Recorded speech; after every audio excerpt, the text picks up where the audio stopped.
All right, good day, good evening, whenever you're watching this. 7 o'clock Massachusetts, where I am right now. I am Coach Tim Gerry with QT2, and we are here for the Ironman 70.3 Western Mass preview. I am going to go over lots of different parts, a little bit about myself. I've been a QT2 athlete for a while, and a coach as well, and a multi-time qualifier. I'm also a father, a teacher, and a coach at the high school level. I've been doing Ironman since 2005. Quick overview. We're going to quickly go over the 5 cornerstones, the final weeks, pre-race check-in and logistics, the race day morning. Course preview is really where I want to spend the bulk of time, and the race day pacing and fueling. I'll answer any of the questions for any of those other parts or the course preview, but I'm just going to kind of highlight the other parts, but really kind of focus in on specifics to Western Mass 70.3. As we go through this, I did race it last year, the inaugural year. I did do the race last year, and I have biked the course twice, and I have also run the course this year, the new run course. The 5 cornerstones are training, restoration, day-to-day nutrition, fueling, pacing, and mental fitness. Just as a quick little note, before I came to QT2, I was a person that was very close to qualifying for a lot of good races, but I tended to fall apart, and I really think QT2 does a good job of going A to Z, with some coaches and systems only doing like a A to Y or A to T. I really think the training most people kind of nail, but I think a lot of people miss the day-to-day nutrition, the fueling, the pacing, and especially the mental fitness. I wrote my thesis on mental imagery, so I take a lot of pride in the mental fitness aspect of it. The final weeks, as we get there, we are less than 2 weeks out. So we are into, quite possibly some of us are into our taper. Your final key specific sessions, just make sure they're easy or they're race tempo. Try to simulate the race conditions and intensities in training. Realize the river swim is down current, it's point to point. The bike is rolling and the run is rolling. And as we talk, I'll go over more, but there's a couple little punchy hills. There's one nice long gradual hill. And the weather has finally changed here in Western Mass. We've had some nice weather. You never know what's going to happen on race day, though. Okay, final weeks. Train your race targets. Okay, so whether you're being coached or you're self-coaching, whatever you've been doing, look at your heart rate, your RPE, your pace, and your power. Make sure that you spend some time in the last couple of weeks in those zones, kind of fine-tuning how you feel in those zones. There's no real fitness gains now, so less is more at this point. Okay, so if you're tired, take more time off. Focus on feeling good, getting some extra sleep, to be sharp. Okay, it's more important to go in there a little bit more rested than a little bit more overtrained. So just kind of think that way. If your body's not feeling it on a day, I find myself jogging around up and down my street, to get that last minute of training in. If you're tired, it's okay to stop your watch and be done a couple minutes early. Final weeks, your nutritional and restoration. Okay, fluid intake. It's been a little bit hot, so let's make sure that we're getting in our fluid intake, whatever we do, in addition to our daily workouts. Our nutrient density, aim for our servings of fruits and veggies as of now. Next week, you'll start to dial that back for the fiber for your GI issues on race day. Your replenishment meal for your last day, high in the carbs, all that good stuff. Make sleep a priority. Okay, the more sleep you can get in now, because everybody knows the night before you're probably not going to rest or sleep that well. So the more you can get in some good night's sleep, I always tell people the 2 nights before a race is actually the best night to make sure that you oversleep. Okay, your anti-inflammatories, taper down on your caffeine. Again, this is if you've talked to your coach or you've practiced this before. Okay, and do not forget your recovery drinks after workouts. Race week nutrition. Okay, eat normal. Okay, maybe a little less, but eat normal relative to your training load. So as your training load goes down, you're going to have to decrease your calories a little bit to make sure everything works right. If it's hot, add in some extra salt to your meals, maybe some pretzels.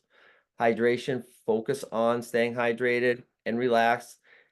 Continue to taper on that caffeine intake, none the day before. Okay. Fat load 5 days before. So that's a good meal that you'll have 5 days out, whether it be pizza or big chicken parm or whatever it happens to be.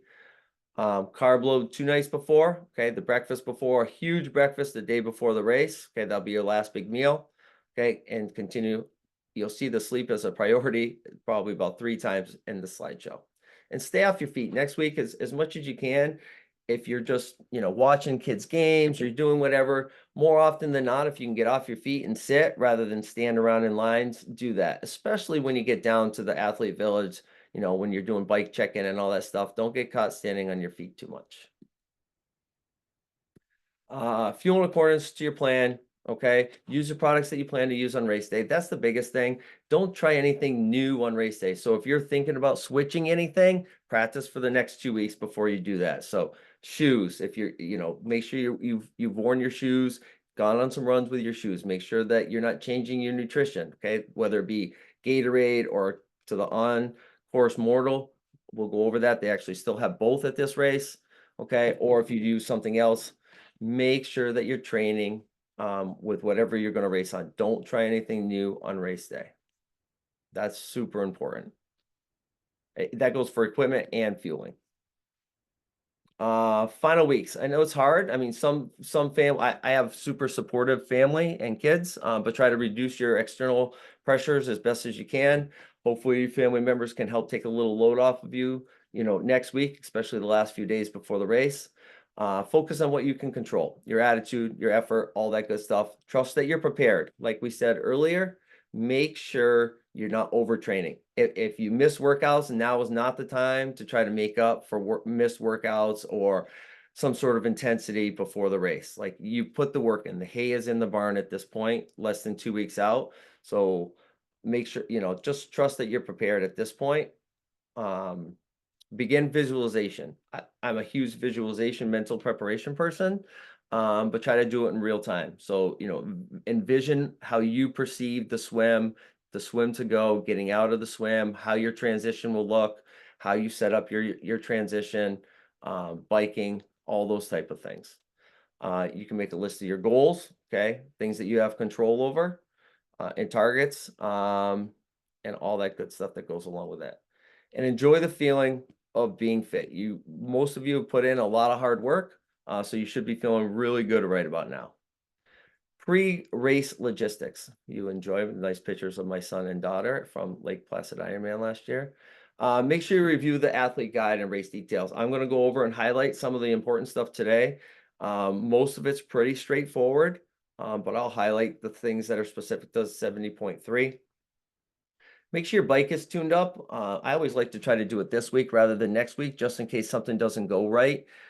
Just make sure, if you need a new chain, that it's shifting right for next week, tires, tubes, any of those type of things. I always like to make a list, and I always like to lay everything out on the floor from my morning to my end of race. Okay, so all your swim stuff, all your bike stuff, all your run stuff. Make sure, I always like to have an extra pair of goggles as well. I like to charge everything about midweek next week. Everything should make it through the race. If you have die shifting, your watch, all those good things. Okay. Confirm your reservations and plan on race check-in. Okay. It's Friday and Saturday, pre-race check-in. It's in the athlete guide, and I'll go over the times in a little bit. Okay. Race check-in logistics. Okay. It is the same place as it was last year. So the Mass Mutual Center, 1272 Main Street. Okay. Down in Springfield, it's pretty easy. The parking was great last year. Between the on-road parking at the casino, or actually parking at one of the parking garages, it's going to be used for transition this year. Getting in and out of there and off 91 it's pretty easy. It's not bad. It's in a good section. So just make sure you get in there. Easy in and out. Friday 2 to 7, Saturday 9 to 4. Okay, make sure you have your active QR code that they've emailed to you and a photo ID. Okay, limit your time there. Everybody likes to buy stuff. Get in, go through, get your t-shirt, whatever you need to do, anything else, and get out of there and get off of your feet. Okay. The athlete briefings are at the exact same place. They have all the chairs right there at 3 and 5. on Friday, and Saturday 12 and 2. Okay, and they're just going to go over all the things of the race logistics, penalties, drafting, safety things, all those good things that make it the race go smooth for you. The race packet. Race packet, you'll have your bib that you wear only on the run. You don't wear the bib on your bike. Okay, sticker frames, make sure one goes on the front, your helmet, and on your bike. And make sure you put your gear bag stickers on there, especially if you plan on using your swim morning bag or your other bags. You got your swim cap, your bike check-in ticket. Again, that's for somebody. If you're not going to get your bike, if you think you might be too tired or somebody's going to go get it, they need your ticket. Otherwise, you need to keep your wristband on to get your bike out of there, and your morning clothes bags. Bike check-in and timing chip pickup. Saturday, 10 to 5. Okay. It is in the I-91 South parking garage downtown. Now, if you did it last year, it was in a nice grassy knoll area right near the river. I didn't find it terrible. I'm not a overly outdoor grass person, but it wasn't bad there. But it was a long run out of the bike and a long run back in and transition. So they did a good job of eliminating that long, super kind of sketchy run for the bike run in and run out. There was a little downhill section that I almost wiped it on yesterday. So they decided to go in a parking garage, which is great. So if it rains the night before or whatever, your bike is protected from the inclement weather, and so isn't any of your transition stuff if it happens to be a terrible day in terms of rain, or if it's overly hot. Sometimes you get back from the swim or your bike and it's 80, 85 degrees out and your stuff has been sitting baking in the sun. It's going to be in the shade. So that parking garage, I think, is a huge attribute to this race. I'm a huge fan of this parking garage. Just remember, it's only bikes the day before. On Saturday, only your bikes. You'll bring all your other stuff and do all your shoes, your helmet, your run shoes, all that stuff on Sunday morning when you check in. Okay. Final checks. The day before, shake out, bike, run, swim, whatever you happen to do. I like to just do, some people do a quick little swim, depends on how easily accessible to water.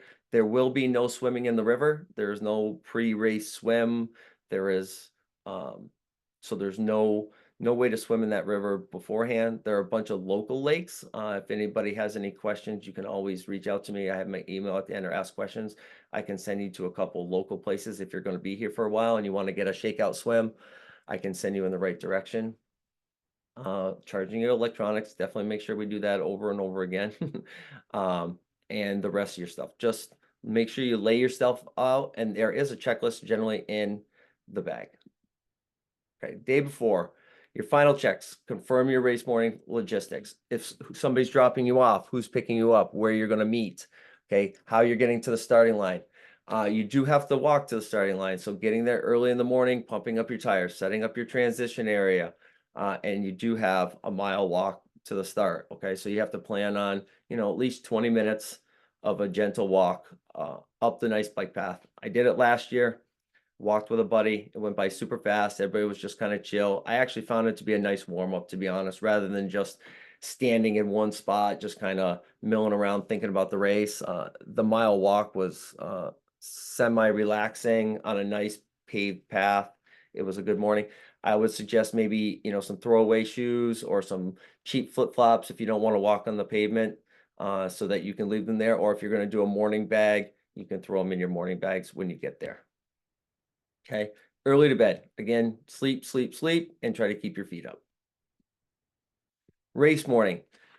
Again, I tell you, QT2 has a great race morning that involves, unsweetened applesauce, scoop away, some Gatorade, banana, but don't try anything new. Whatever you've been eating for breakfast, I would suggest you eat for all your long activities, that you do it on race morning as well. Something that works for you, okay? And that the important part is trying to get it done about 3 hours prior to start, so you have that complete digestive system work its way through. So then from that 3 hours, you're just sipping on some Gatorade, you take a gel 15-20 minutes prior to the race start, and then you're good to go for the rest of the day with your race day nutrition. But it is important to try to do that 3 hours before and get in all that extra fuel. Race morning, okay? So parking. MGM seems to be really the best spot. There's the north end parking garage, which is also going to be available. We're going to be transitioning in the south end. But MGM, super easy in and out. I saw most people actually parking there. It was free. So it was really good. And it's only a couple-minute walk right to the south end where your bike's going to be. So if you park at the MGM casino, it's only a couple-minute walk to transition, therefore, and back. Okay, transition opens at 4:30 in the morning. Okay, at the I-91 South Parking Garage. Literally, you're gonna walk out. If you go to MGM, you're gonna take a right, and you're gonna walk 2 minutes, and you're gonna be at that south end parking garage. Okay. Make sure you apply sunscreen. Last year it was super hot. I'd have, again, no idea. The weather looks a little rainy all week next week, so be prepared for that. Race day, general course overview. Now this is where we kind of get into the nuts and bolts of Western Mass. I just wanted to highlight the other stuff. It's a 1.2 mile swim, so they didn't lengthen it. Chattanooga went to 1.4 because their current is so strong. It's 1.2. Easy walk on the path, like I said, to get there. It's point to point. It's downstream. I find it to be about a minute faster. So there's a little current, but there's nothing crazy. Okay. We'll go over the bike.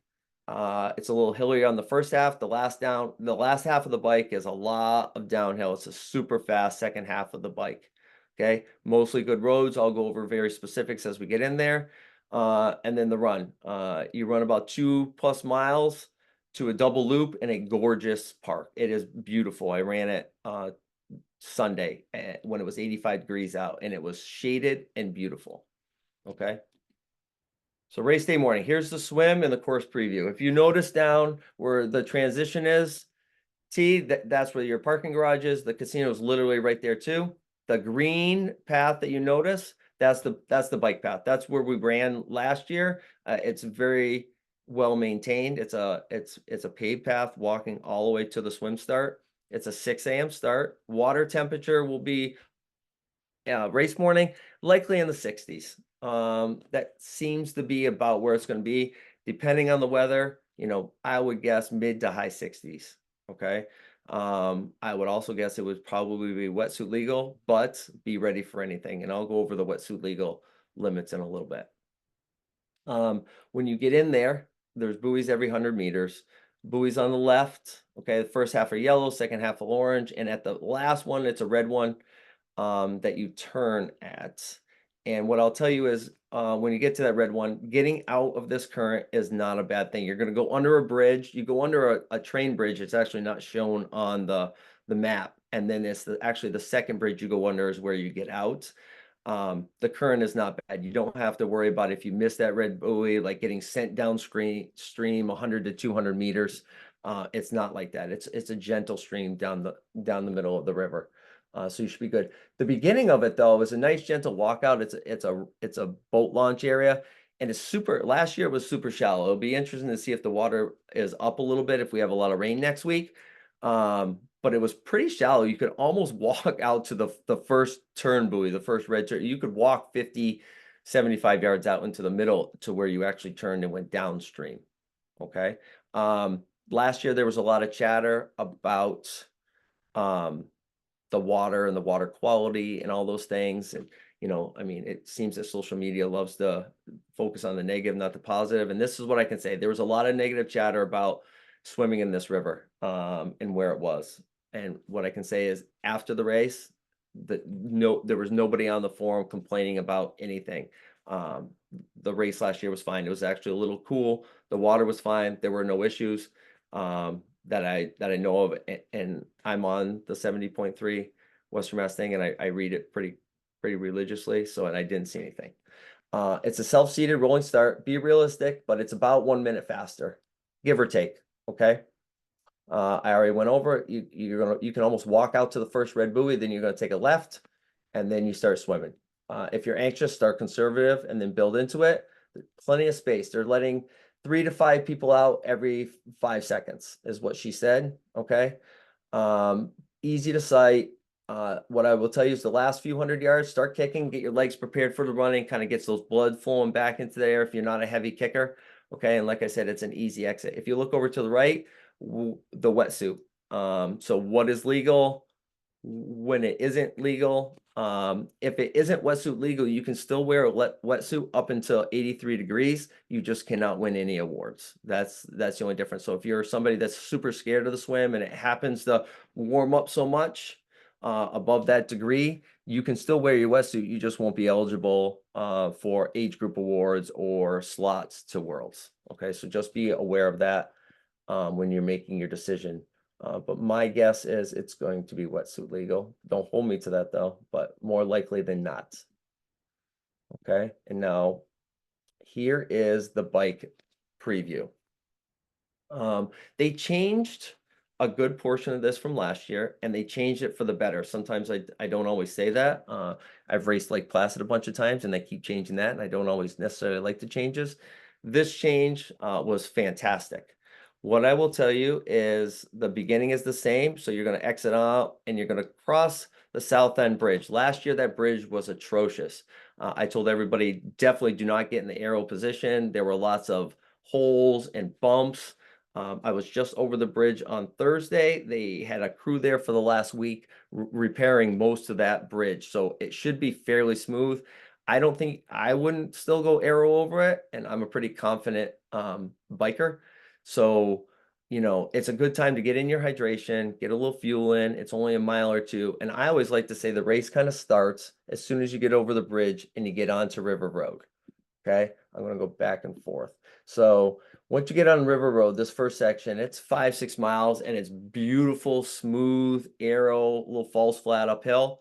Okay, and then you're just going to take a quick right and a quick left onto Suffield Street. Again, it's if you look at the elevation, it is all uphill. It is a gradual uphill. It's all arrow. The roads are pretty good. When you turn onto Suffield Street, there's one little sketchy section in the breakdown lane. But it's only about like 30 yards long. But the rest of that road is in really excellent shape. I know there's been a lot of complaints last year about the roads. And then some people have even been on the forum saying they pre-rode the course and the road was terrible. I live in this area, so I would say they're better than average for this area. And I found most of the roads to be really excellent. There was just one little section that I will highlight in here that I want you to all be super careful of, and it's on a downhill. And those are the ones I pay attention to a little bit more because you can be an arrow and going fast, and it's not good. So when you take the right onto Mountain Road, again, it's a false flat uphill until mile 15. Now, this is a short, punchy little ride. I rode it. I'm 170 pounds. I threw out 250 watts. It took me 3 minutes and 30 seconds to climb it. I didn't have to stand. It is the steepest section on the course, but it's fairly short. But when you get to the top, it is a brand new paved, smooth road on the other side. So you get a nice little downhill after that for about 5, 6, 7 miles. Now this is where the downhill comes back. You get into this little spot on Depot Road. There's a downhill before the long climb on Glanville Hill, and that downhill. So you're going to go up and then you're going to start a downhill. It's all shaded on the right, and that right side of the road, I want you to be very careful of when you're at that mile like 23-ish. There's a downhill. To me, I would tell you to say center left. I wouldn't go any farther over than if you think you're in a car and you're the passenger. If you get way over to the right, there was a bunch of little sketchy little holes, and they were hidden from sun and shade, so they were kind of hard to see. So just be careful on that one little downhill. But other than that, the rest of the section up to there was fantastic. Okay. And then once you get to mile 25, you hit the hill. Okay. What I will say is I don't think this elevation guide really dictates what it's like. It is just a long, slow climb. Okay. Nothing that you have to stand or grind out of.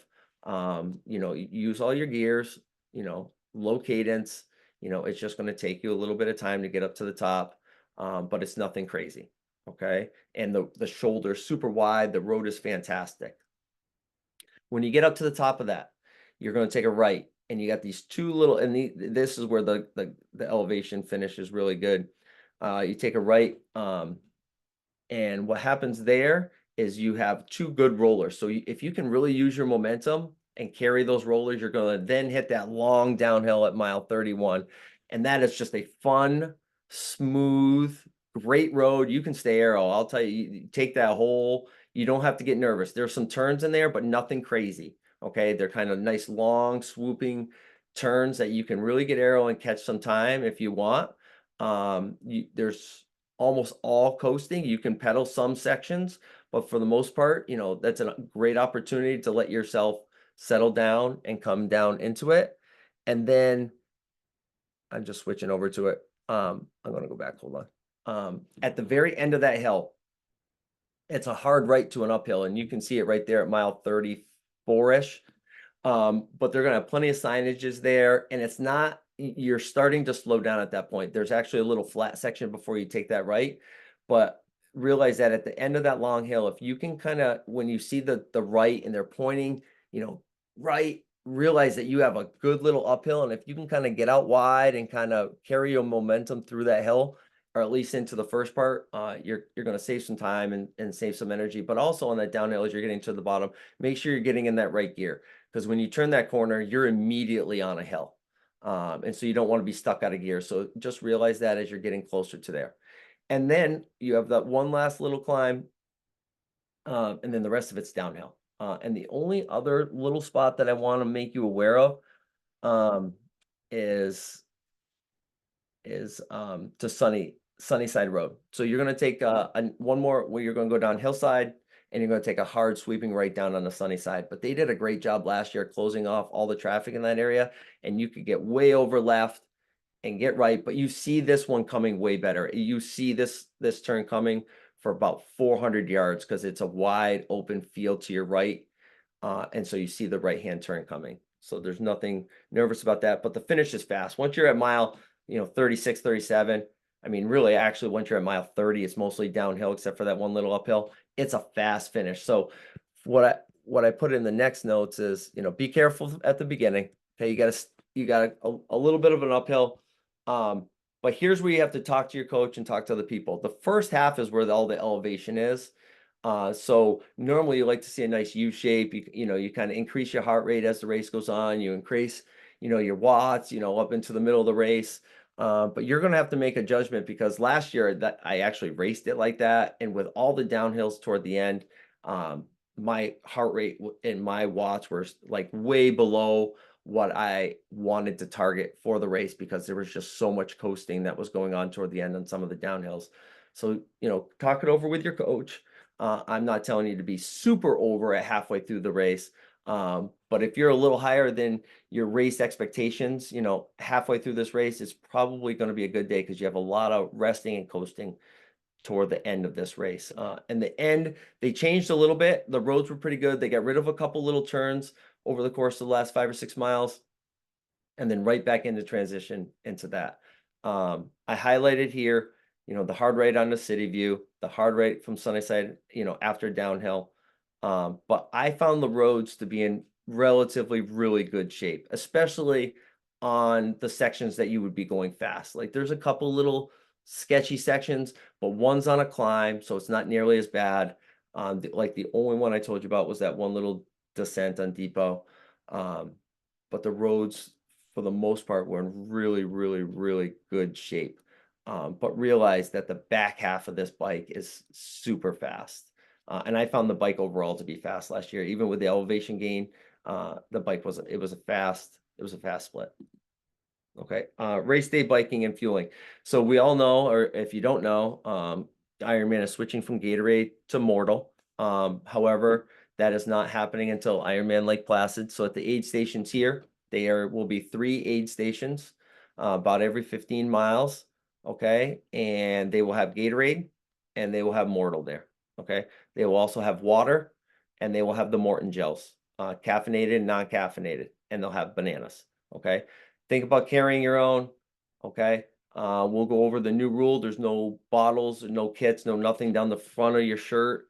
Okay.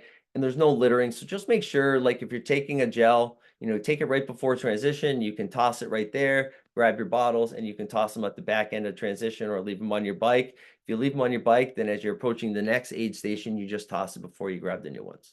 Okay.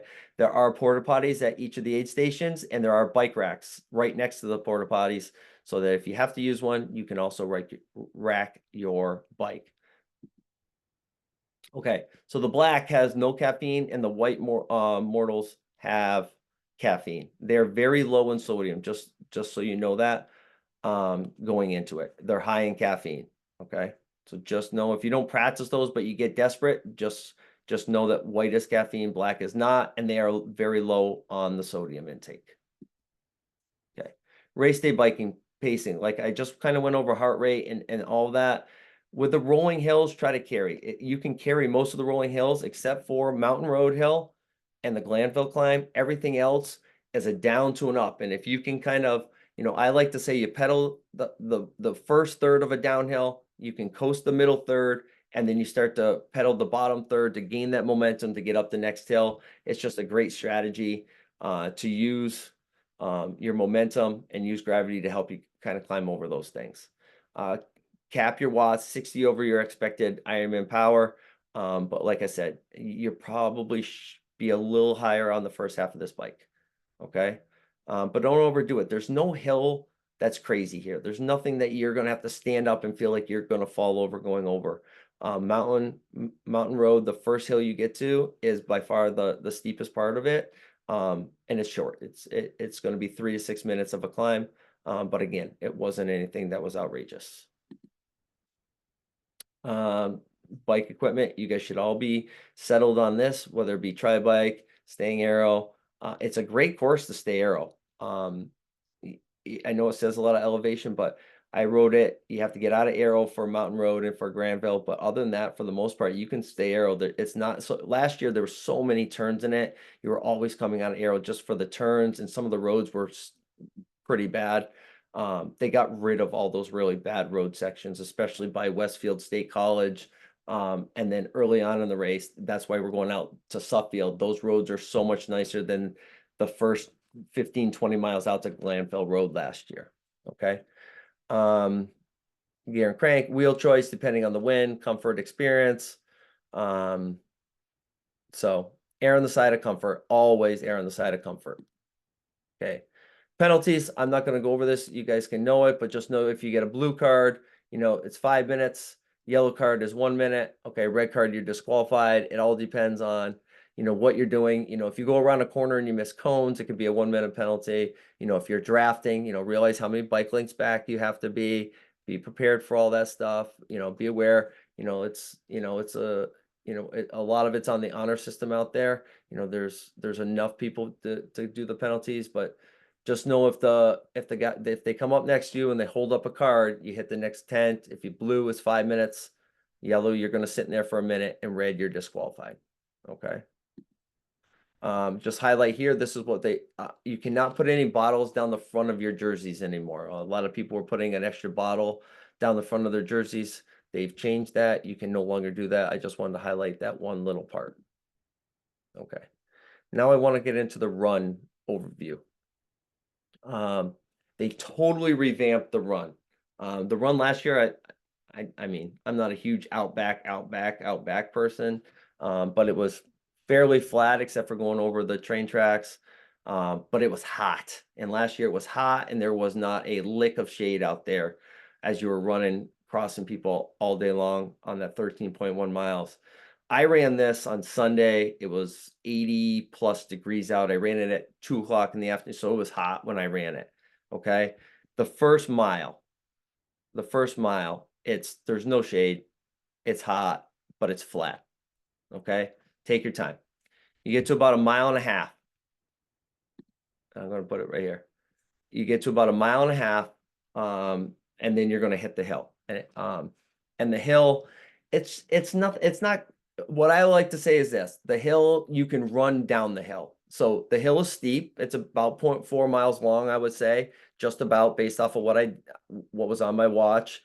But you turn, you go up it. It's a good steady climb. Okay, it's going to take you, 5 minutes, maybe more to get up the top. Be patient, especially since it's so early in the race. Don't smoke yourself on this hill. Okay. And the nice part is on the way back, you can actually run down it. You don't have to feel like you're breaking through this hill. Okay. So it's a fair graded hill, is what I'd like to say.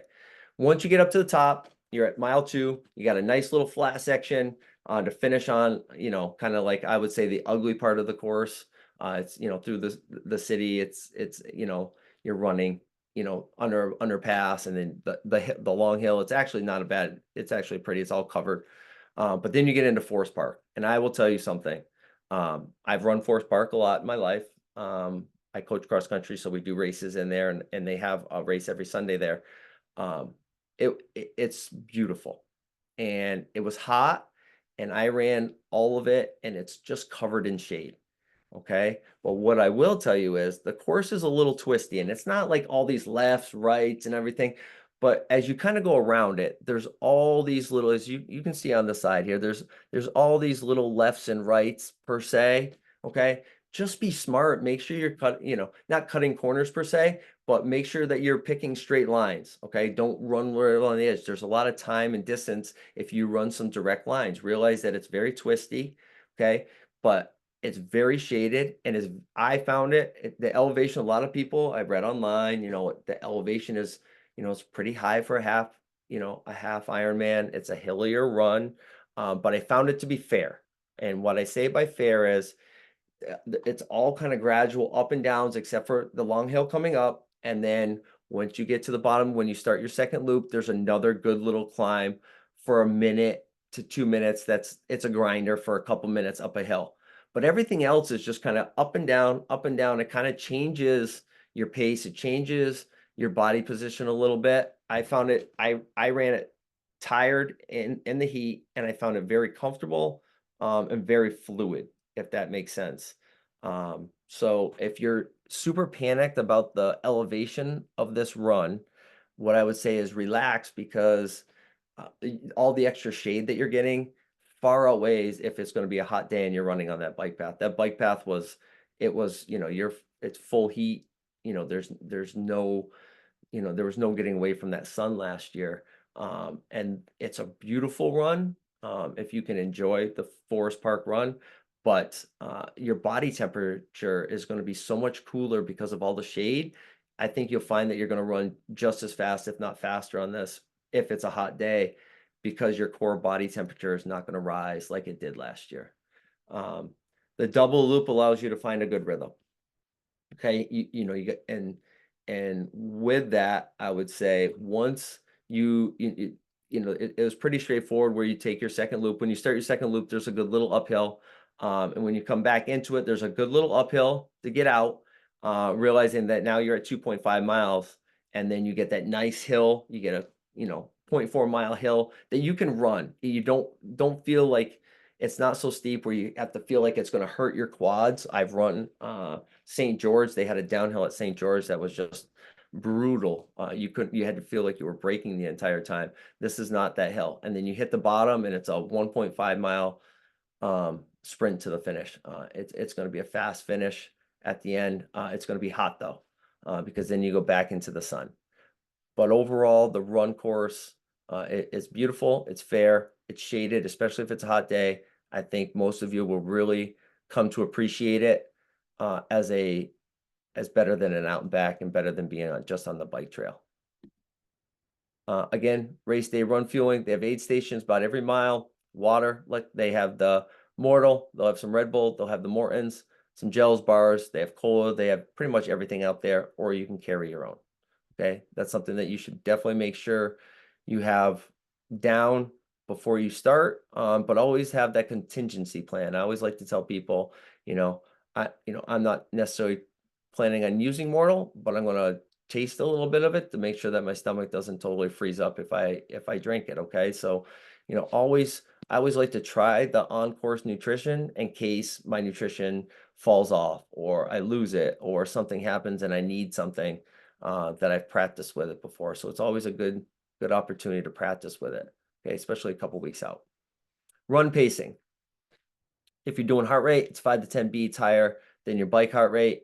Try to stay even as possible. Even with that uphill, that 0.4 miles, that mile wasn't terribly wasn't that much slower than all the other miles that I ran the day. And I didn't try to goose it. I didn't try to sprint up that hill at all. I just held a nice, comfortable, steady pace. So with your power and your pace, even with the hills, I found that most of my miles, going up long hill, that one was a little slower. It was about 10 seconds slower. And then the transition after the second loop coming back up, you hit another hill to get back out of there. That mile was about 5 to 10 seconds slower, but all the other ones with all the ups and downs were all consistent because you kind of get a little up, you get a little down, get a little up, you get a little down, and it all evened out in the end. But the rolling terrain, mile to mile, you're in a good place. Mental fitness. Know what your plan is, okay? Most races are not going to go perfect. So, breathe, relax, and move on.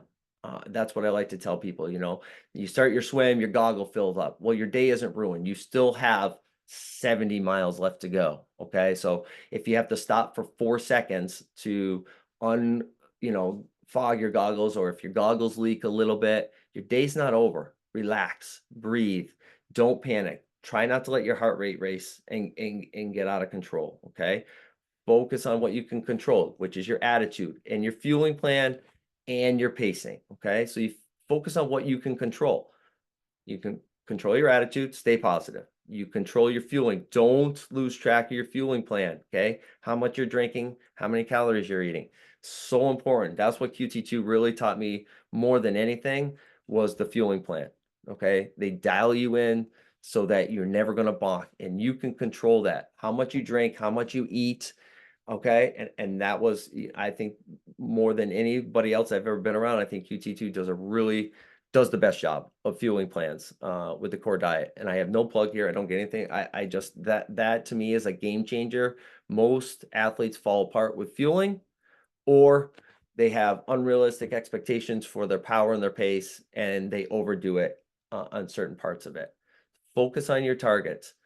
So I always like to say, you want to swim 35 minutes in the swim and you get out in 37. Don't feel like you have to make up those 2 minutes on the bike, and you go out too hard early on and you're trying to make up that 2 minutes that you think you lost in the swim. I always find sometimes when I think I'm behind, I'm actually ahead. You don't know what the current was like. You don't know what the wind is like. So sometimes, I've done so many courses so many times. I'm like, I should be here at a certain amount of time, and you're not feeling a headwind. You're not feeling a current. You're not feeling certain things.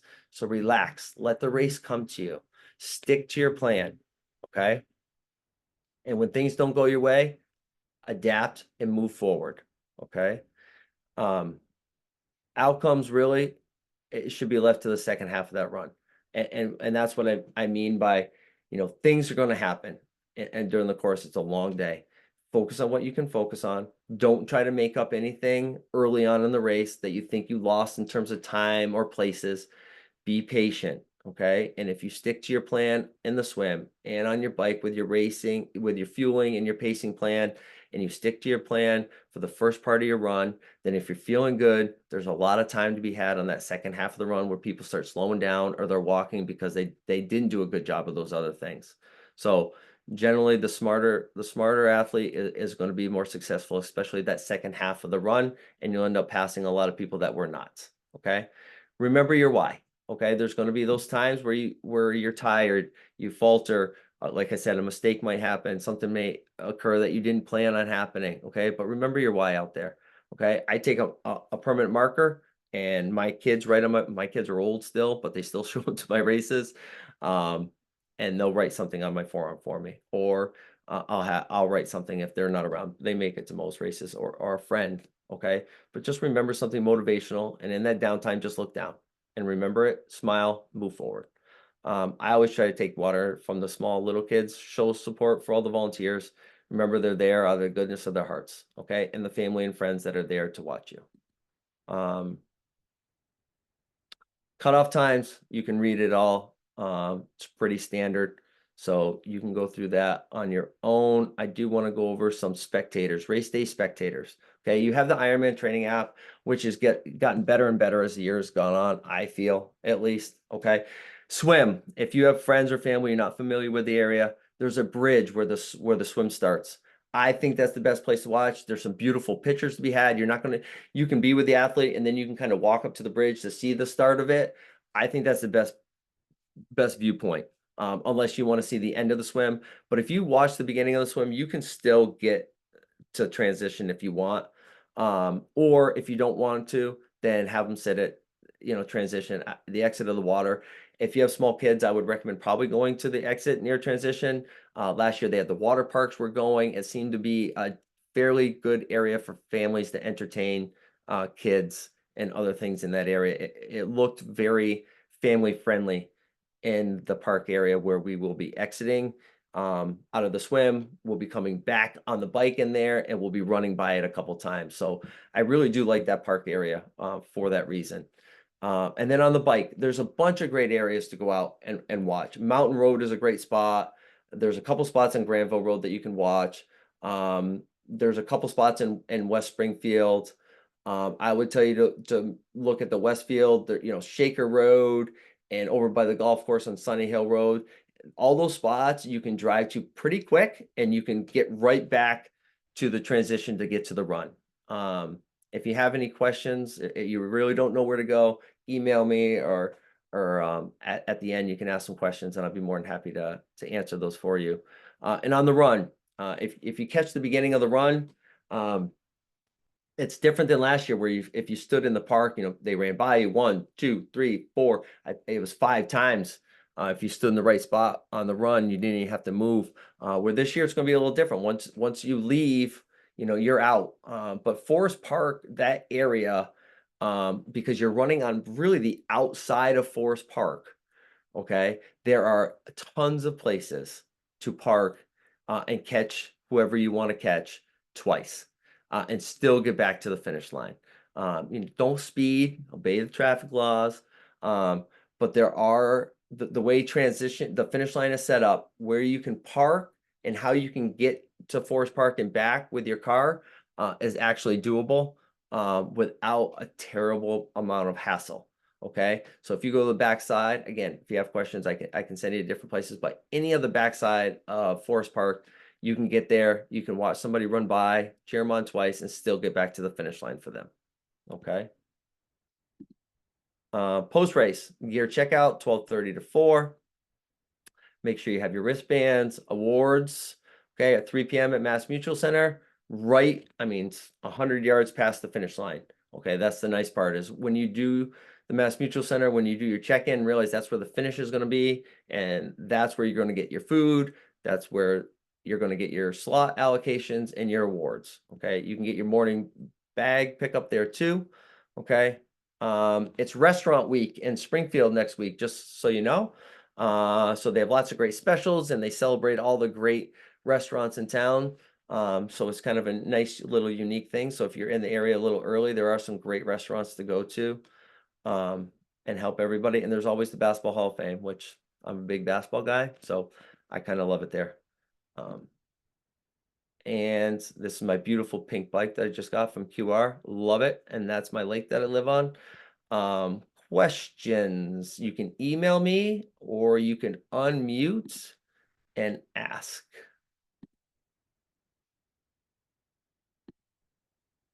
Anybody have a question?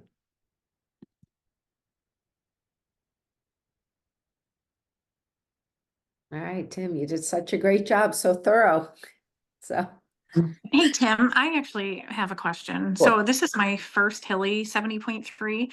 Sure. When you say, I know you've obviously done Lake Placid a couple times and everything, so I'm sure no hill is anything to you, but how steep is the elevation on that first hill? Because I've heard like mixed. I want to say it's probably between 8 and 10. Okay. It's short. And so where do you live? I live upstate New York. Okay. So Yeah. you've got to train on some hills out there, right? Yeah. Okay. Yeah, I have one that I've been training on that's like 6, but it's like a And you're average going to be 6, fine. and then If you go up 6, honest to goodness, I was in my saddle. I timed myself. I went 250 watts. I'm 170 pounds, and it was 3.5 minutes. okay. I never felt like, oh my God, I have to get out of my saddle, or I wish I had another gear. And I know I'm an experienced athlete, and I'm a strong biker. Mhm. but I take that into account because I coach a lot of athletes as well. Weaker cyclists may have to stand up for a little bit, but it is a Okay. short hill, but it's not like something that you look at and you're like, oh my God, I got to go up that. It's so steep or it's so long. Okay. Okay. Okay. Great. Yep. Thank And you. then the Granville one is just it's just a grinder. It's nothing, you just sit in your saddle and, you're in your easy gear and you're just, it's 4%, but it's for 12 minutes. Okay. That's cake. That's great. Yep. And then where did you say, I know you had said that rough spot, was that at mile 31 where those holes were it's shaded and stuff like that? Was that mile 31? Yes, right before Okay. you climb up the Granville. Yeah, you're gonna Okay. do a short little spike, and then you're gonna come down, and there's a bunch of shaded stuff, and you're gonna notice it because Mountain Road you have a smooth one on your next downhill, really. So when you do Mountain Hill and you got a nice smooth downhill, realize after you do your next climb, that's the bad section before you get Okay. your big climb up Granville, and it's not awful, but there was a couple holes that I just want people to be careful. That's the only section of the course that I was like, as I was going down, I'm like, man, if I'm not paying attention on this section, I could hit something. So, Okay. but it wasn't like you needed a mountain bike. Like last year, there was a couple sections that I was like, this year they eliminated most of those spots. Okay, and then I have one other question. So I know this is just to ease my mind, so I know it's freshwater, but any like sea life to be concerned about? You know what? There was not, I mean, no, I don't think there's any fish Like in there. sharks. No, it's freshwater. That's I it. swim in a very nice lake. I mean, it's the river here and everybody, wherever you live, there's always that body of water. People are like, oh my God, you swim in that. Yeah. Yeah. Last year, people were like, oh my God, the sewage treatment plants near there and like all this stuff and all these things. And I swam in it. It had a little tinty taste to it, but I swam in Syracuse. I don't know. I mean, the Syracuse swim water was like swimming in Oh, coffee. yeah. So brown. I'm just south of Syracuse, so yeah, I know exactly. So that was my favorite. I love that course. But that water that they swam in was awful.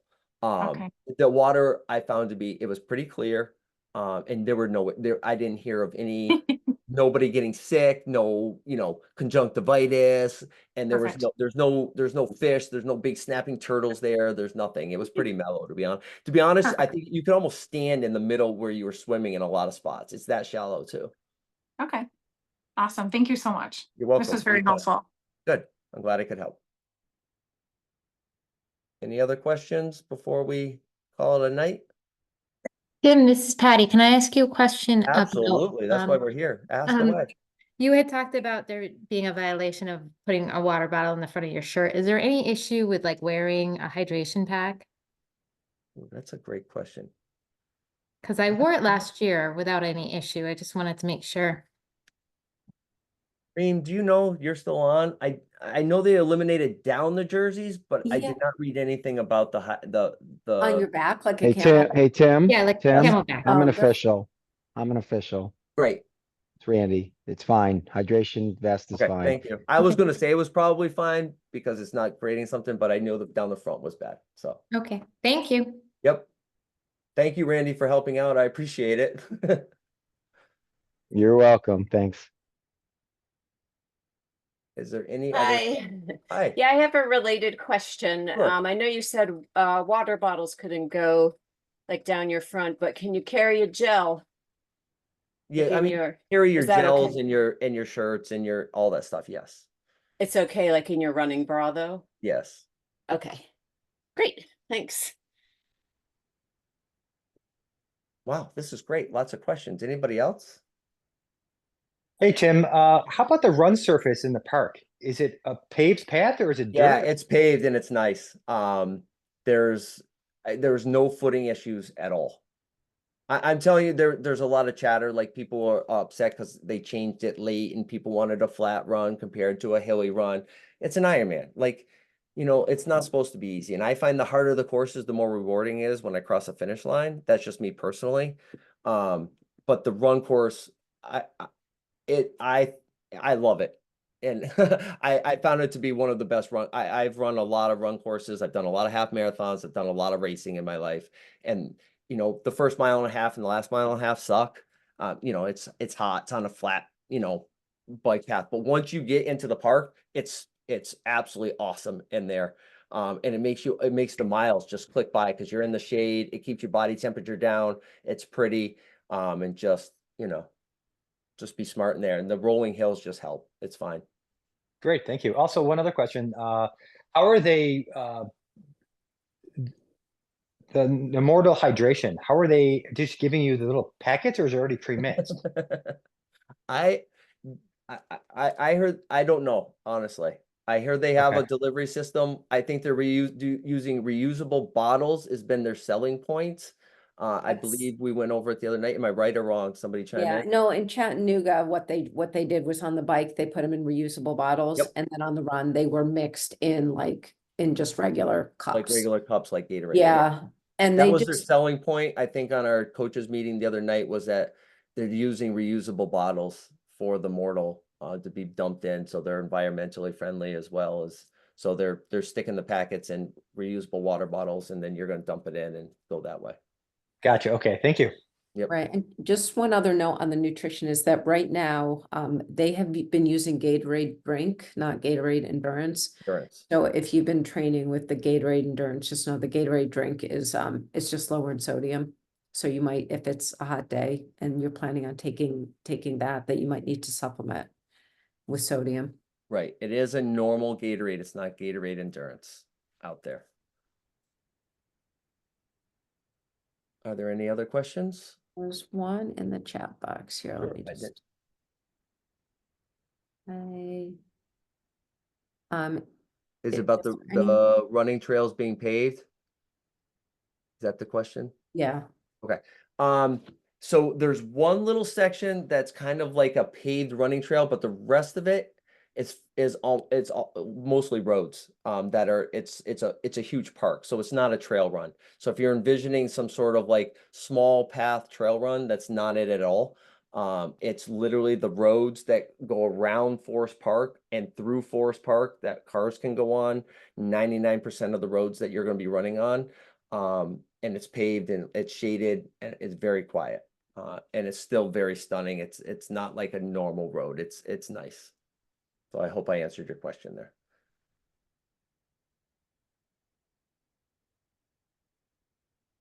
All right, any more before I head out? all right, so for anyone, if you wanted to watch this video again, it'll be up on YouTube probably later this evening on the QT2 Systems YouTube channel. And you can either, if you have questions, Tim left his email there, you're also welcome to go ahead and put them into in YouTube. You can ask questions right there and we'll make sure we get you the answers. Perfect. Thank Yeah. you. Thank you for showing up tonight. Night, everyone.